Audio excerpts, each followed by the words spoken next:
할렐루야. 주 예수 그리스도의 이름으로 하나님 말씀 증거하겠습니다.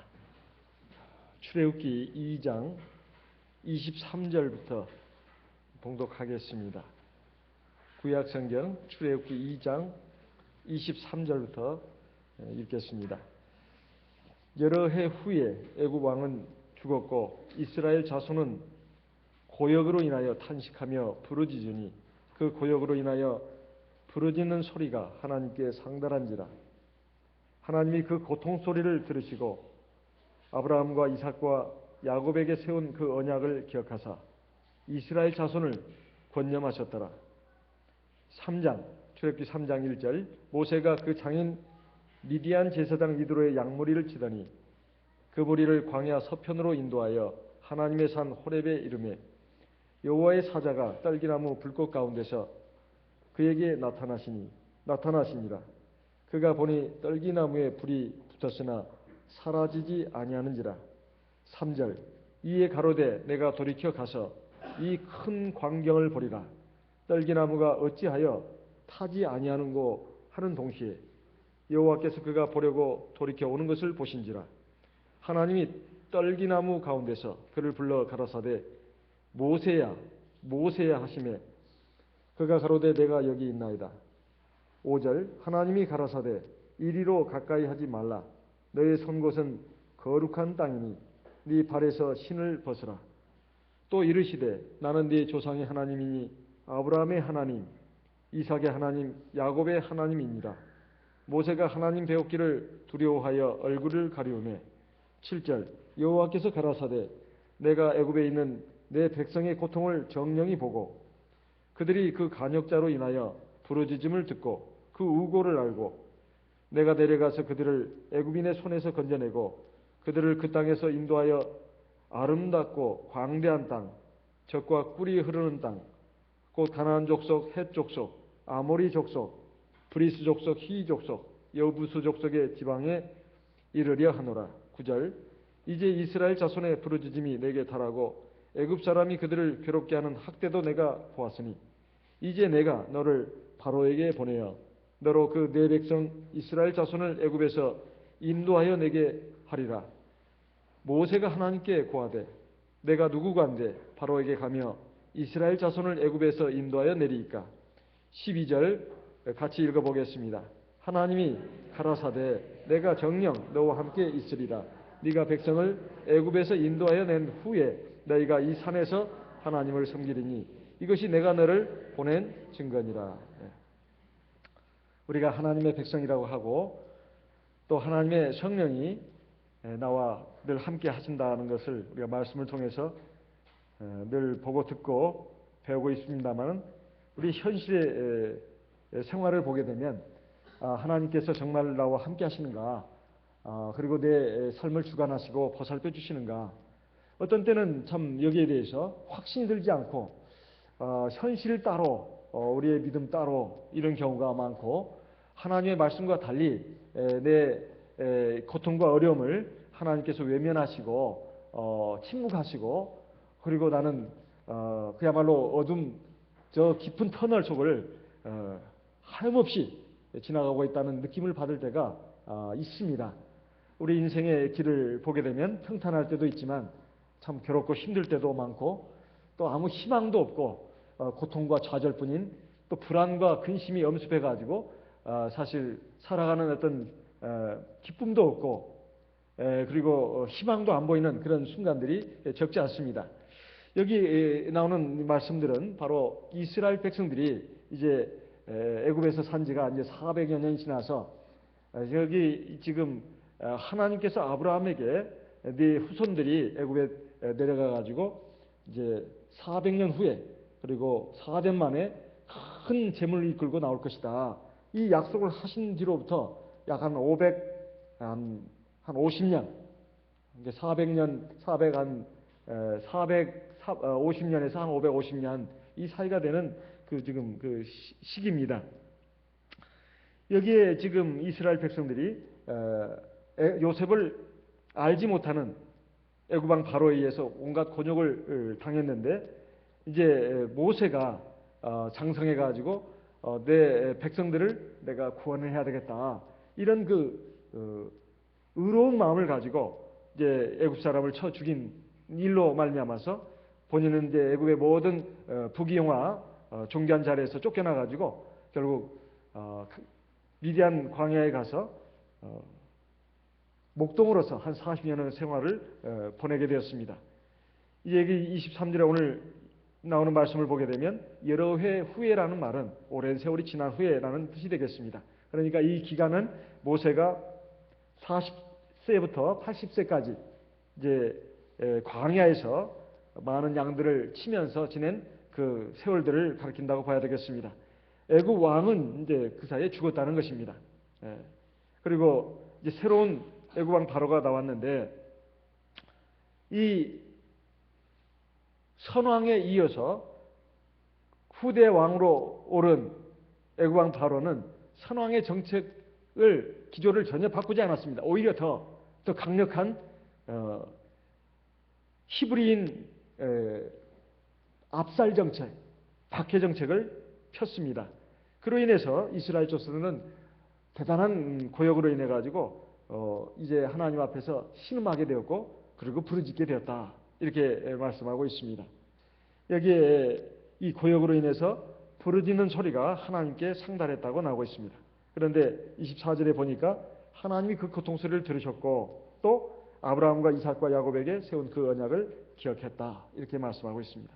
그래서 25절에 이스라엘 자손을 권념하셨더라. 지금 현재 우리가 쓰고 있는 한글 개혁판 성경은 중국어 성경, 그 영어 성경을 놓고 이렇게 번역을 하다 보니까 굉장히 어려운 한자가 많습니다. 이거 요즘은 쓰지 않는 말인데요. 권념이란 말이 무슨 말일까요? 권념이란 말. 돌아보신다는 말입니다. 돌아보신다는 말이에요. 하나님께서 이스라엘 자손을 돌아보셨다는 말입니다. 아니 하나님이 항상 자기 백성들을 돌아보시는데 왜 이거 돌아보셨다는 말이 여기 나오는가? 이 말씀은 하나님께서 자기 백성들을 이제 구원해 내시기로 작정하시고 이제 그 실행에 옮기신다는 그런 뜻입니다. 하나님께서 자기 백성들을 구원하시기로 이미 예정을 하셨는데 이제 그 뜻을 실행에 옮기는 걸로 이제 작정하셨다는 그런 뜻이 되겠습니다. 그러면 이 하나님의 이스라엘 백성들의 구원의 이 작정, 이것을 실행에 옮기는 이것이 지금 어떤 일로 인해서 일어났는가 하면은 맨 먼저는 24절에 하나님께서 아브라함과 이삭과 야곱에게 세운 그 언약을 기억하셨다는 겁니다.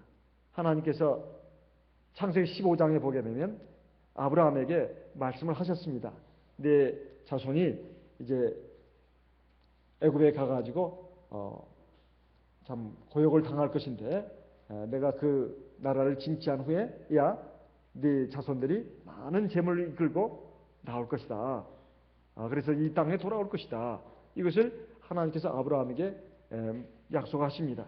그리고 창세기 26장에 보면 역시 그의 아들 된 이삭에게도 똑같이 말씀하십니다. 너는 네 아비 아브라함처럼 이 약속의 땅 가나안을 떠나지 말고 애굽으로 내려가지 마라. 그리고 네가 이 땅에 가면 내가 네 자손들을 하늘의 무별처럼 바닷가의 모래알처럼 많게 해줄 것이다. 이렇게 이제 약속하는 장면이 나옵니다. 그 다음에 창세기 46장에 또 보게 되면 3절 4절에 하나님이 아브라함과 이삭과 야곱에게 역시 또한 약속하십니다. 자기 아들 요셉이 애굽에서 총리 대신이 됐다는 말을 듣고 어서 오시라고 요청했을 때 아버지 되는 그 야곱은 그 애굽 땅에 내려가는 것을 주저했습니다. 하나님께서 자기 조부 아브라함 그리고 자기 아버지 이삭을 통해서 이 땅을 우리에게 주신다고 약속했는데 어떻게 하나님의 허락이 없이 애굽으로 내려갈 수 있겠는가? 그래서 주저하고 있는데 하나님께서 이제 아브라함의 야곱의 제사 그 기도를 들으시고 밤중에 꿈에 나타나셔가지고 아무 두려움 없이 애굽으로 내려가라. 내가 너와 함께 하겠고 내가 너와 네 자손과 함께 다시 이 가나안 땅으로 올라올 것이다. 그러니까 아무 걱정하지 말고 내려가라. 그래가지고 하나님께서 야곱에게도 역시 마찬가지로 약속을 하셨습니다. 그러한 것들을 갖다가 하나님께서 기억을 하셨다는 거예요. 그러면 하나님이 자기 백성들과 이미 약속을 한 것이라면 하나님이 이행하시면 되는 거 아니겠습니까? 그런데 왜 하나님은 이스라엘 백성들로 하여금 가나안 땅에서 편안히 살도록 그 권능으로 이렇게 이끌어내신다거나 아니면 지도자를 통해 가지고 이렇게 이끌어내시면 되지. 이렇게 굳이 이렇게 우여곡절 많은 고통, 어려움을 이스라엘 백성들로 하여금 겪게 해가지고 결국 애굽을 나오게 하셨냐 이 말이에요.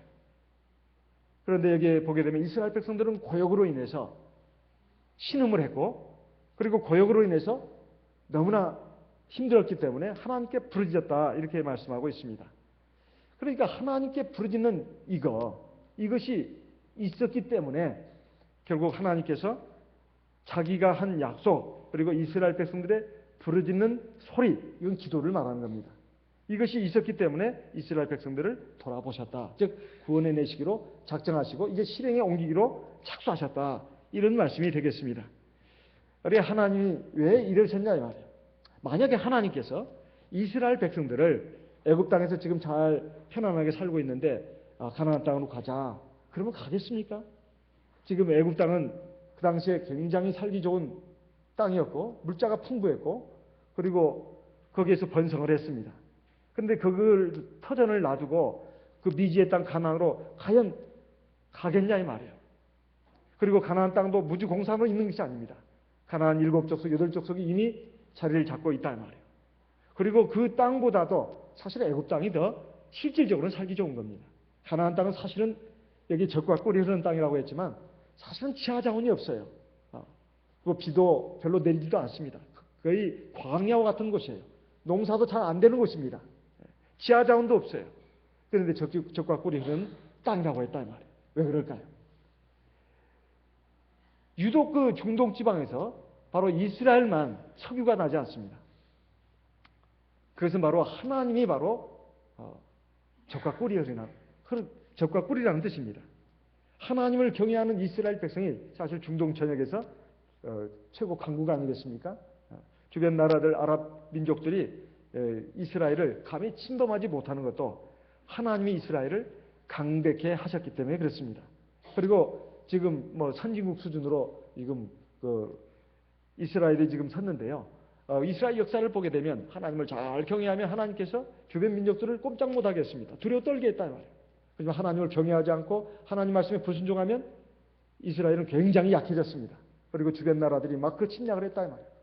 블레셋 족속뿐만 아니라 그리고 미디안 족속, 그 외에 아수르 족속, 바벨론 또는 애굽 그 주변 그 나라들이 민족들이 이스라엘을 침략을 해가지고 많은 고통을 당하게 했습니다. 어쨌든 이 이스라엘 백성들이 이제 그 나라를 향해서 가는데 하나님 앞에서 이렇게 정말 순종을 하고 하나님을 경외하고 그 인도하심을 따라서 가게 되려면 이런 과정이 필연적으로 있어야 됐다 이 말이에요. 그래서 이스라엘 백성들이 이제 졸지에 노예 민족으로 떨어지고 온갖 고역을 당하고 그리고 억울하고 고통스러운 일을 겪으니까 그 고통 때문에라도 신을 하게 돼 있고 그것이 자기 혼자 어떻게 해결해 볼 수 있으면 하나님께 기도하지 않습니다. 이건 뭐 살다가 보면 이런 일도 당할 수 있지 저런 일도 당할 수 있고 그렇지만 이것은 또 지나가는 거야 하고 이렇게 생각하는 거라면 굳이 하나님을 찾아야 할 이유가 없습니다. 그런데 이것이 언제 끝날지를 모른다 이 말이에요. 그리고 자기들의 어떤 한계 이것을 아주 절실하게 깨달을 수밖에 없다 이 말이에요. 왜? 노예민족이니까. 노예민족 자유가 없지 않습니까? 그리고 매일매일이 고통이에요. 먹고 사는 거 자기들 힘으로 해결할 뿐만 아니라 그 외에 엄청난 노역이 주어졌다 이 말이에요. 그리고 자기들을 민족을 갖다가 좀 씨를 말리려고 이렇게 고통을 가하는 당시의 세계 최강대국 애굽의 이 압제를 어떻게 바로왕의 압제에서 벗어날 수 있겠냐 이 말이에요. 그러니까 그들은 절대자 하나님을 향해서 두 손을 모으고 부르짖을 수밖에 없었습니다. 바로 이런 그 기도를 들으시고 하나님께서 이제 너희들이 내 말을 듣고 따라 나오겠구나. 즉 하나님을 향한 그 믿음과 기도를 보신 것입니다. 또 하나, 애굽에 적이 떨어지게 만드는 거예요. 사실 애굽 나라가 이제 자기들이 어느 정도 살만하고 여건이 참 자기들이 생활하기에 좋은 곳이라고 느껴지면 애굽에 아마에서 어떻게든지 어려움을 극복하고 그 고난만 없애달라고 했을 것입니다. 그런데 애굽 왕 바로의 압제를 통해서 그들은 애굽 자체에 정나미가 떨어지도록 이제 되는 상황까지 왔다 이 말이에요. 하나님을 향해서 구원을 앙망하고 그리고 이 애굽 땅에서 벗어날 수만 있다면 얼마나 좋을까.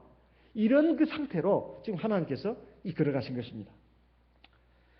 사실 구원이라고 하는 것은 그저 내가 어려움만을 해결받는 것이 구원이 아닙니다. 여기에 하나님께서 이제 출애굽기 3장에 가서 보면 모세를 부르시면서 내가 왜 너를 불러가지고 너를 내 일꾼으로 쓰느냐.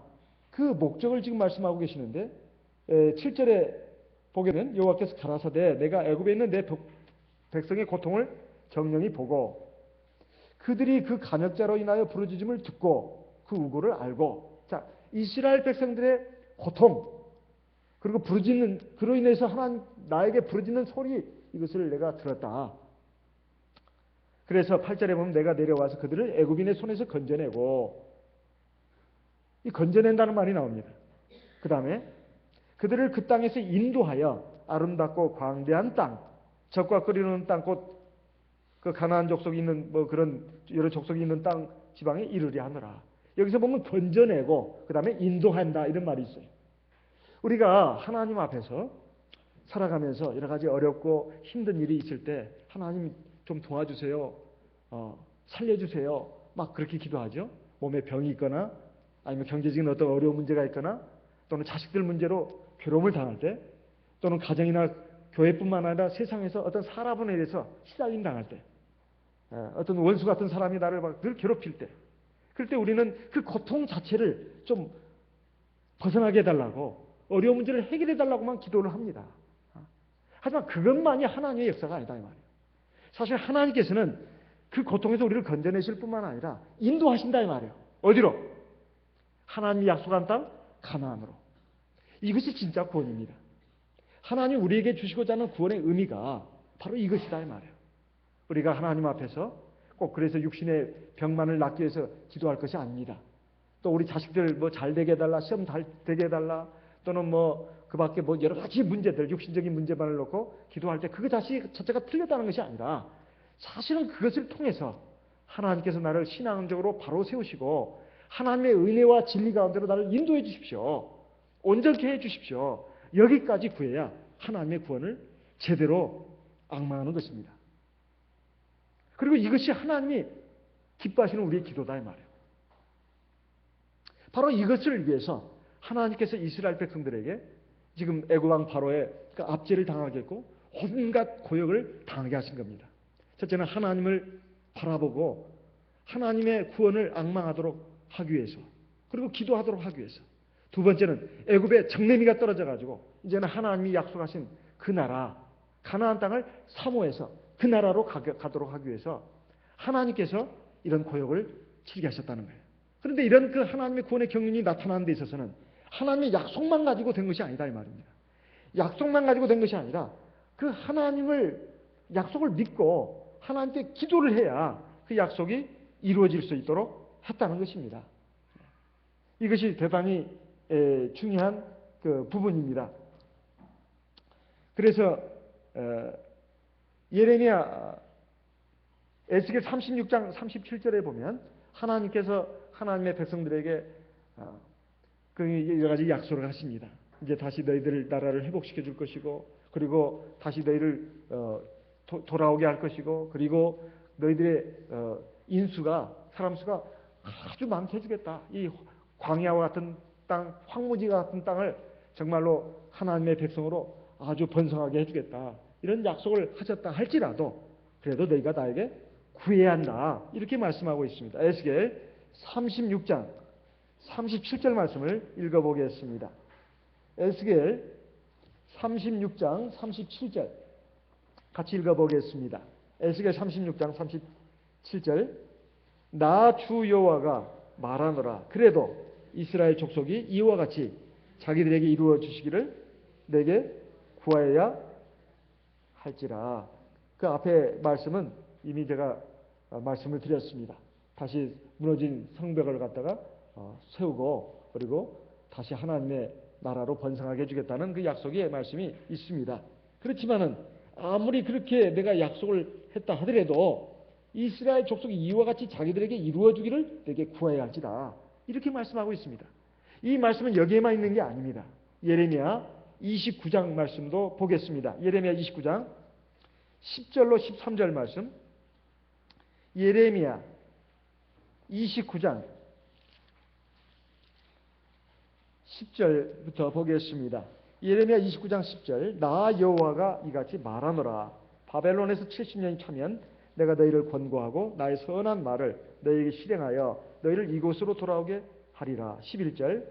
나 여호와가 말하노라. 너희를 향한 나의 생각은 내가 하나니 재앙이 아니라 곧 평안이요 너희 장래에 소망을 주려 하는 생각이라. 12절 13절 같이 읽어보겠습니다. 너희는 내게 부르짖으며 와서 내게 기도하면 내가 너희를 들을 것이요 너희가 전심으로 나를 찾으면 나를 만나리라. 하나님께서 바벨론의 포로로 붙들려간 이스라엘 백성들 아무 희망이 없습니다. 이제 하나님의 백성으로서의 이제 모든 신분, 지위, 그리고 삶의 터전을 다 잃어버리고 아무 희망 없는 생활을 하는 이스라엘 백성들에게 소망을 주는 말씀을 주고 있다 이 말이에요. 70년이 차면 내가 너희를 다시 돌아와 보겠고 내가 다시 너희를 이곳으로 돌아오게 하겠다. 그러면서 이제 기도하라, 부르짖어라 이런 말씀을 하고 있는 겁니다. 하나님이 아무리 하나님이 정한 때에 그 약속을 시행하신다 하더라도 우리가 그에 대해서 해야 할 일이 있다 이 말이에요. 우리가 하나님 앞에 부르짖는 겁니다. 그건 기도하는 걸 말하는 거예요. 하나님 앞에 부르짖는다고 하는 것은 기도하는 걸 말하는 것입니다. 그래야 하나님이 그 기도에 응답을 해주신다는 거예요. 예레미야 33장 말씀도 보겠습니다. 예레미야 33장 2절 3절 소리내서 읽어보겠습니다. 대단히 중요한 말씀입니다. 예레미야 33장 2절 3절 같이 읽어보겠습니다. 이를 행하는 여호와 그것을 지어 성취하는 여호와 그 이름을 여호와라 하는 자가 이같이 이르노라. 너는 내게 부르짖으라. 내가 네게 응답하겠고 네가 알지 못하는 크고 비밀한 일을 네게 보이리라. 여기에 보면 이를 행하는 여호와 그것을 지어 성취하는 여호와 그 하나님께서 말한다. 너희에게 내게 부르짖어라. 너희는 내게 부르짖어라. 내가 네게 응답하겠고 아무리 하나님이 자기의 놀라우신 경륜과 섭리를 따라서 자기 주권대로 일을 행하시고 역사하신다 하더라도 하나님의 백성들이 그것이 성취된 것을 보려면 체험하려면 그것이 나의 것이 되려면 기도해야 된다 이 말이에요. 하나님이 세상 끝날까지 우리가 함께 하신다고 했습니다. 그런데 함께 하시는 것을 모르고 고통과 절망과 어려움 가운데서 허덕이면서 살아가는 하나님의 백성들이 하나님이 세상 끝날까지 너와 함께 하신다고 했는데 왜 나와 함께 하시지 않냐고 이렇게 원망이나 한다거나 불평이나 한다거나 그러면 되겠습니까? 안 된다 이 말이에요. 하나님이 세상 끝날까지 우리와 함께 하신다고 했지만 하나님이 나와 함께 하시는 것을 내가 체험하려면 그 살아계신 하나님께 늘 기도해야 된다 이 말이에요. 그래야 하나님의 능력이 나와 함께하고 나를 인도하고 나를 붙들어주고 내 앞에서 역사하는 것을 내가 볼 수 있다 이 말입니다. 이것이 대단히 중요한 부분입니다. 그래야 하나님을 경외합니다. 그래야 자기 교만과 어리석음 이거 다 내려놓고 버리고 자기 지혜, 능력, 자기 생각 다 버리고 전심으로 하나님을 의지한다 이 말입니다. 사람이 그렇게 죽을 지경이 돼야 하나님을 찾는 경우도 있습니다. 사실은 그런 경우까지 가야 비로소 하나님을 향해서 그 신앙의 눈이 떠지는 경우도 많이 있습니다. 옛날 우리 사도들은 어땠을까요? 우리 사도들도 사실은 죽음의 고통을 당하기도 했습니다. 참 이상하죠?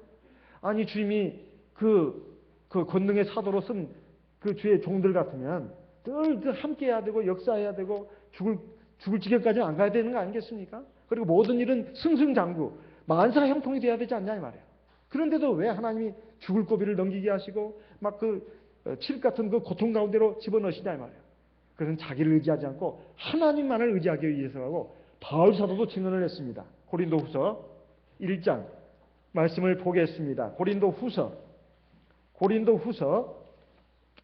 1장 8절부터 보겠습니다. 고린도후서 1장 8절부터 보겠습니다. 형제들아, 우리가 아시아에서 당한 환난을 너희가 알지 못하기를 원치 아니하노니 힘에 지나도록 심한 고생을 받아 살 소망까지 끊어지고 9절 같이 읽어보겠습니다. 우리 마음에 사형 선고를 받은 줄 알았으니 이는 우리로 자기를 의뢰하지 말고 오직 죽은 자를 다시 살리시는 하나님만 의뢰하게 하심이라. 이건 누구의 말이겠습니까? 일반 평신도의 말이 아닙니다. 믿음이 오락가락하고 어떨 때는 하나님 잘 믿는 것 같고 어떨 때는 저 바닥으로 떨어지는 그런 변덕이 죽을 듯하는 그런 신앙인의 지금 간증을 기록한 것이 아닙니다. 늘 하나님의 성령의 능력과 인도하심을 따라서 온전한 마음과 뜻으로 하나님의 사람으로서 살아가는, 일을 하며 살아가는 하나님의 일꾼의 입에서 나온 말이다 이 말이에요. 형제들아, 우리가 아시아에서 당한 환난을 너희가 알지 못하기를 원치 아니한다. 내가 좀 너희들에게 좀 알려줘야 되겠다. 우리가 힘에 지나도록 심한 고생을 해서 살 소망까지 끊어졌다는 거예요. 우리가 살아가다가 이런 순간들이 있습니까? 희망이 없다고. 희망이 없어. 도대체가 너무 삶의 무게가, 나를 짓누르는 삶의 무게가 너무 무거워가지고, 그리고 내 앞에 지금 가려져 있는 문제가 사람의 힘으로는, 내 힘으로는 도저히 해결할 수 없는 그 절망적인 문제이기 때문에 정말 이건 죽는 것만 못해. 그래서 여기 보면 우리 마음에 사형 선고를 받은 줄 알았다고 되어 있습니다. 그런 지경까지 가보셨어요? 차라리 어떨 때는 내가 차라리 죽는 게 낫지. 살아서 뭐하나. 너무 힘들고 내 입은 어떻게 해볼 수 없어. 그런데 우리 능력의 사도, 바울 사도 뿐만 아니라 사도들이 이런 고통을 겪었다는 것입니다. 그런데 왜 이 지경까지 하나님이 자기의 사람들도 이렇게까지 했냐 이 말이에요. 그 이유를 말하고 있습니다. 이는 우리로 자기를 의뢰하지 말고. 이거 굉장히 중요한 말입니다. 대부분 보면 말입니다. 우리 하나님의 백성들이라고 하는 성도들이 자기 의지하며 살아가는 경우가 많아요. 자기 지혜, 자기 능력, 자기 삶의 여건, 아주 힘이 있거든요. 그러니까 하나님 온전히 의지하지 않습니다. 자기 지식, 자기 지혜, 자기 경험, 즉 자기가 가지고 있는 현실적인 어떤 삶의 무기들, 인적 배경, 이런 걸 의지하고 하나님 절대적으로 의지하지 않아요. 그러면 하나님의 능력이 안 나타납니다. 그래, 너는 아직 네 힘만 의지하는구나. 그런데 설령 그런 것이 있다 하더라도 그건 아무것도 아닌 것으로 알고 하나님만을 전적으로 의지하는 사람은 무서운 사람입니다. 현실적으로도 뭔가 힘도 있고 지혜도 있는 사람이에요. 근데 그 사람은 그걸 아무것이 아닌 걸 안한다 이 말이에요. 이것도 다 하나님이 주신 것이지, 하나님의 능력이 함께하지 않고 하나님의 역사가 함께하지 않는다면 이건 종이호랑이라 이거예요. 종이호랑이. 아무것도 찌를 수 없어. 그걸 자기가 인생 경험을 통해서 체득한 신앙인다면 그거 미련 같지 않습니다. 내가 설령 돈이 좀 있고 내 현실적인 배경이 있다 하더라도 그건 아무것도 아닌 걸로 안다 이 말이에요. 전심으로 하나님을 의지한다 이 말이에요. 그런 사람은 하나님이 정말 무서운 하나님의 도구로 쓰십니다. 또 설령 그것이 없다 하더라도 하나님은 얼마든지 세상이 감당하지 못하는 하나님의 위대한 사람으로 쓰신다 이 말이에요. 저는 이 말씀이 얼마나 참 귀한 말씀인지 몰라요. 이는 우리로 자기를 의뢰하지 말고 오직 죽은 자를 다시 살리시는 하나님만 의뢰하게 하십니다. 왜 이스라엘 백성들을 그 희망도 안 보이는 그 바로의 앞자에 놓이겠냐 이 말이에요. 저는 일제시대에 태어나지 않는 것을 참 다행으로 합니다. 저는 일제시대에 이제 마지막에 가서는 2차 대전 막 그 일본이 일으켰죠. 독일하고 같이. 전쟁이 막 그 심해갈 때 막 그냥 아녀자들 막 위안부로 보내고 그다음에 뭐 좀 총만 좀 들을 것 같은 녀석들은 갖다가 막 붙들어가지고 저기 필리핀이라든가 이 전쟁터로 막 사지로 보낸 거 아니겠습니까? 총알 맞이하려고. 그런데 그 사이에서 독립운동을 펼친 우리 애국자들을 보면 그때 무슨 희망이 있었겠는가? 또 일제에 빌붙어가지고 이렇게 막 우리 민족을 갖다가 갈취하는 그런 사람들도 있었고, 어쨌든 그 아무 희망이 없는 그 시대에 하나님의 구원을 앙망하고 또 그 신앙으로 독립운동을 했던 이런 그 분들을 보면 정말 대단한 분들이라는 생각이 들어요. 사실 우리가 희망이 없는 애굽에서 400여 년간 종살이했던 이스라엘 백성들이 대체 무슨 희망이 있었겠냐 이 말이에요. 날마다 고역에 시달립니다. 먹고 사는 문제는 자기들이 또 해결해야 되고 그 외에 엄청난 고역에 시달려야 했단 말이에요. 도대체 무슨 희망이 있었겠냐 이 말이에요. 오늘 우리가 하나님 앞에서 때로 어떤 어려운 일 만나고 그러더라도 사실 하나님 앞에 감사해야 합니다. 하나님이 나와 함께 하신다. 하나님이 함께 하시면 절대로 하나님의 뜻하지 않는 그 뜻한 때, 그러니까 우리가 이 세상을 떠난 때가 아니라면 우리 살게 돼 있어요. 아무 걱정할 일이 없습니다. 우리가 현실적인 세상적인 안목을 가지고 우리가 이 세상을 살라고 한다면 세상 사람과 뭔 차이가 있겠습니까?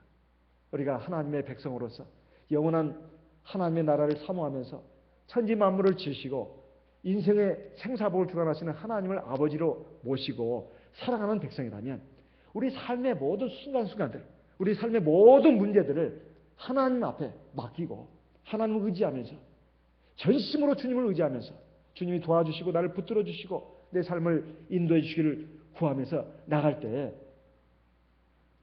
그게 하나님의 주시는 삶의 진정한 기쁨이 있고 평안이 있습니다. 그래서 이를 향하는 여호와, 그것을 지어 성취하는 여호와, 그 이름을 여호와라는 자가 이같이 이르노라. 너는 내게 부르짖어라. 내가 내게 응답하겠고 네가 알지 못하는 크고 비밀한 일을 내게 보이리라. 이게 하나님의 역사입니다. 우리가 그러한 믿음으로 살도록 하나님께서는 우리를 이런 삶의 환경, 저런 삶의 여건 가운데로 인도하시기도 합니다. 우리가 그것을 안다면 사실은 항상 기뻐하고 쉬지 말고 기도하고 범사에 감사라. 이 말씀이 무슨 뜻인지 알게 돼요. 그래서 그 말씀이 있구나. 왜 항상 기뻐라고 했는지, 그리고 쉬지 말고 기도하라고 했는지, 그리고 범사에 감사라고 했는지, 이는 그리스도 예수 안에서 우리를 향하신 하나님의 뜻이라고 했는지 그 이유를 알게 된다는 뜻입니다. 하나님께서 바로 이렇게 이 두 가지에 의해서 이스라엘 백성들을 돌아오셨다는 겁니다. 오늘날도 마찬가지입니다. 우리가 세상 끝날까지 우리와 함께 하신다는 약속 분명합니다. 분명해요. 하지만 하나님께 부르짖어야 된다. 하나님께 부르짖어야 합니다. 이건 전심으로 하나님을 향하고 전심으로 하나님을 의지하는 걸 말합니다. 그래야 하나님의 말씀에 따르지 않겠습니까? 하나님의 약속이 아무리 있어도 내가 그 하나님의 약속을 그냥 머릿속으로만 그냥 남겨놓고 내가 하나님을 의지하지도 않는데 그 말씀을 따라서 가겠습니까? 가지 않죠. 하나님이 이래라 하면 그렇게 하겠습니까? 그건 율법이라고 하면서 튕기기나 했었죠. 지금 은혜 시대인데 뭔 그런 말씀을 하시냐고 하면서 반항이나 했었죠. 이 핑계 저 핑계 대면서 하나님 말씀 잘 믿지 않고 튕기기만 하겠죠. 하나님께서 자기 백성들을 치게 하시는 것이 기묘한 섭리 가운데서 역사하시는 겁니다. 시편 107편에 보면 너무나 그것이 아주 적나라하게 우리에게 또 말씀하고 있습니다. 시편 107편을 보겠습니다. 시편 107편에 보게 되면 4절부터 43절까지 굉장히 좀 긴 1절부터 43절까지 굉장히 긴 성경의 장 중에 하나인데요.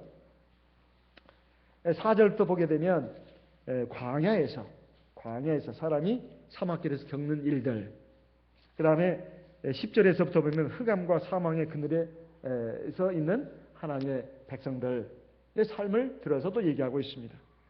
그 다음에 23절부터 보게 되면 바다에서 항해하는 그러한 인생들을 들어가지고 하나님의 백성들에게 펼쳐지는 하나님의 경륜을 지금 말씀하고 있습니다. 그 다음에 33절부터 보게 되면 강을 변하여 강야가 되게 하고 샘으로 마른 땅이 되게 하고 이런 쭉 그런 내용이 나오는데요. 거기에 지금 쭉 보게 되면 4절부터 보게 되면 광야 사막길에서 방황하고 거할성을 찾지 못하고 줄이고 목마름으로 그 영혼이 속에 피곤하였는데 6절 이에 저희가 그 근심 중에서 여호와께 부르짖음에 그 고통에서 건지시고 7절 또 바른 길로 인도하사 그 알성에 이르게 하셨도다. 8절 같이 읽어보겠습니다. 여호와의 인자하심과 인생에게 행하신 기이한 일을 인하여 그를 찬송할지어다. 이 말씀이 결론입니다.